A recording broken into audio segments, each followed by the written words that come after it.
Hello. So, may mga nagme-message po sa akin. Bakit daw wala akong bagong video? Ito po ang dahilan. Bakit wala akong mga bagong video? Because since Wednesday last week,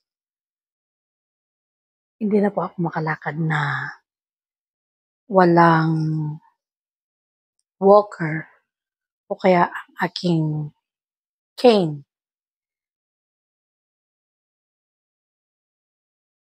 Kaya hindi ako nakapag-vlog. At dahil maraming nagme-message, at para hindi, para minsanan na lang ang sagot, is i-video ko na lang po.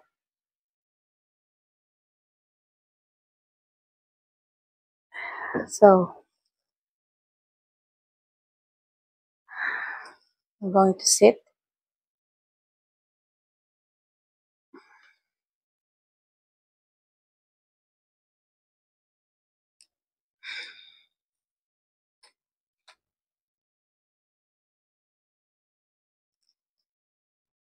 So, nung Wednesday po, coming from my doctor's appointment for pre-testing admission kasi I will have my surgery this Wednesday. So, nagkaroon ng pre-testing admission. Chinek ako ng isang doktor, nag-ECG, nag-blood works. So, I was okay. And then, nung uwi na kami dito sa bahay, anong lalabas na ako ng sasakyan, nahirapan ako maglakad. Nang hina na naman ang aking mga legs. So, ganito ang nangyari sa akin since August, September last year. At yun nga, na-diagnose ako na meron akong Guillain-Barré syndrome. It's an autoimmune disease. Hindi po pwedeng makuha sa babad-babad ng mainit na tubig o maligamgam ang paa, mga ganon-ganon. At mayos naman ang pakiramdam ko. Nag-physical therapy ako. So, umuwi ako ng Pilipinas first week ng November. So, the whole month of November, I was okay. Walang problema sa lakad ko. And then, starting December, pagdating ng December, nag-umpisa na naman yung panghihina ng legs ko. Pero, mga ilang oras lang. Siguro mga 3 hours, 4 hours, once a week. Ganon hanggang naging twice a week na siya. Out of the blue. Minsan kahit bago akong gising or pupunta kami ng supermarket, I was okay. Lakad-lakad. And then, mamaya bigla na lang manghihina ang aking mga legs. So, pero hindi siya gaano kagrabe kagaya nung August, September. So, ganun ng ganun, once a week, twice a week. Nung nakauwi na ako dito sa Amerika, at ganun ang nangyayari pa rin. Pero at least, yun nga, hindi naman siya tumatagal yung weakness ng legs ko. Pero syempre, tinutuloy ko pa rin yung mga exercise na binigay sa akin ng physical therapy to strengthen my ang aking mga legs, ang aking lower extremities. And then, yun nga, nung Wednesday, bigla na lang nanghina ang aking mga legs hanggang sa aking mga hita. At kinakailangan kong gamitin ng aking walker at kinakailangan kong ilagay ang aking katawan sa walker at pinupush ko na lang yung walker using ng aking upper body at sinusunod ko na lang yung aking mga paa. That's Wednesday. Thursday, mas lalong humina. Friday, mas lalong humina. So, I know na pag sasabihin ko sa doktor ko, ang inisip ko is baka mamaya sabihin niya sa akin na pumunta sa hospital, and ayaw kong gawin yon because ayaw kong i-delay na naman ang aking surgery. Kasi ilang beses nang na-delay ang surgery ko. Kinakailangan matanggal na yung expander na nasa left breast ko. So, nag-email ako kanina until now. Pero, yesterday, hindi na, medyo nag-let up yung weakness. It's still weak, pero it's not as bad anymore kaya nung isang araw. Pero still, I still have to use the walker, walking around for balancing. Pero, medyo na itataas ko ng aking mga paa na hindi gaya ng mga nakarang araw na hinihila ko lang ang aking mga paa na gamit ang walker. At yung walker ang naglalakad. Just my upper body pushing. So, ganun po. Kaya, hindi ako makapag-vlog kasi, then, hindi lang yon, may nararamdaman din akong dull pain sa aking mga buto sa paa. So, sometimes mahirap kasi pag may konti kang knowledge. Kasi, because of aking history of breast cancer, ang isang binabantayan ng aking cancer doctor or ang aking oncologist is hindi naapektuhan ang aking mga buto. Kasi ang kadalasan daw na nangyayari sa mga breast cancer is napupunta yung cancer sa mga buto.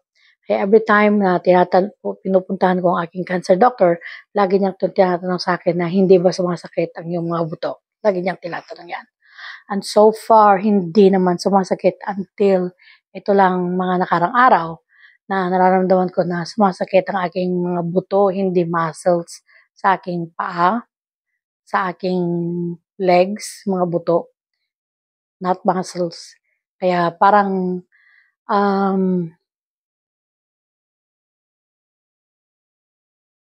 gusto ko lang matapos na muna yung surgery. And so, kaya ang ginagawa ko is that hindi ako makapag-concentrate. I'm trying na tanggalin yung isip ko sa nararamdaman ko na posible na delikadong klase ng diagnosis. Kaya, so, what I do in the madaling araw is, of course, I read my Bible. I do praise and worship. Nag-bake ng kung anong-ano. As long as I can sit, I still try to move. I move a lot, even though using the walker, kasi ayaw ko yung hindi ako gumagalaw. So, basta may walker ako, naglalakad ako dito sa loob ng bahay. Trying to do what I can, kung ano man. I still do sit-up exercises. Kasi it's the safest I can do. Given na natutumba ako. So, I just sit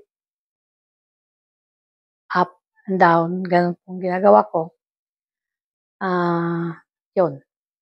Kaya yun po ang dahilan kung bakit hindi ako nakakapag-video these last few days. Kung tutusin, ang dami kong pwedeng video. Lalong-lalo yung mga ginagawa ko na kagaya yung, dahil gusto kong mawala yung isip ko from whatever I'm feeling, gumagawa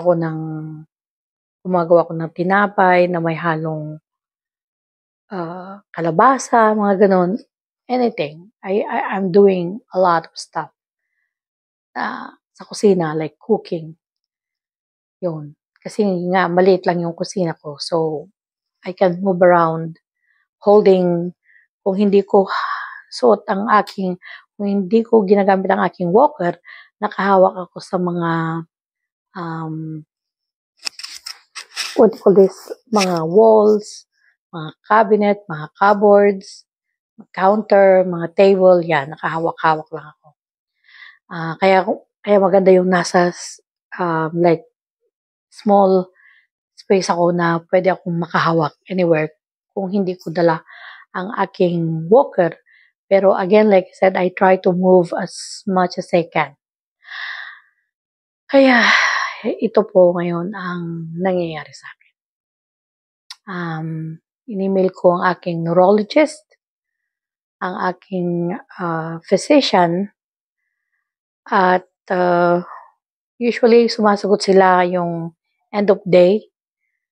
So, tignan ko kung anong sasabihin nila mamaya. Again, like I said, talagang hinintay ko until today because I don't want them na dahil nga mag-weekend. So, ayoko na pupunta ako ng hospital na hindi pa natatapos yung surgery because ayoko na naman na ma-postpone. Kaya yun po. Kaya alam kong now na i-vlog ko ito, and I know a lot of you will be praying for me. At ngayon pa lang nagpapasalamat na ako. Dahil, again, like I said, hindi ako yung nahihiyang sabihin kung ano yung nangyayari sa akin because kung may magdadasal ng taimtim na kahit isa lang, that's already a big deal. Kaya ngayon pa lang po gusto ko na magpasalamat dahil alam ko na meron magdadasal sa inyo para sa akin. Kaya maraming salamat po. And sa mga gusto kong i-vlog din sa inyo sabihin sa inyo yung mga napapanood ko na mga magagandang bagay na nangyayari but I will try to do that again. I will try to do more videos para alam mo yon yung isa pa na pangtanggal ko din ng mga bagay-bagay sa isip ko na hindi maganda. Ayun. Kaya thank you po. Please continue to watch and do not skip ads. Like po at leave some comments below.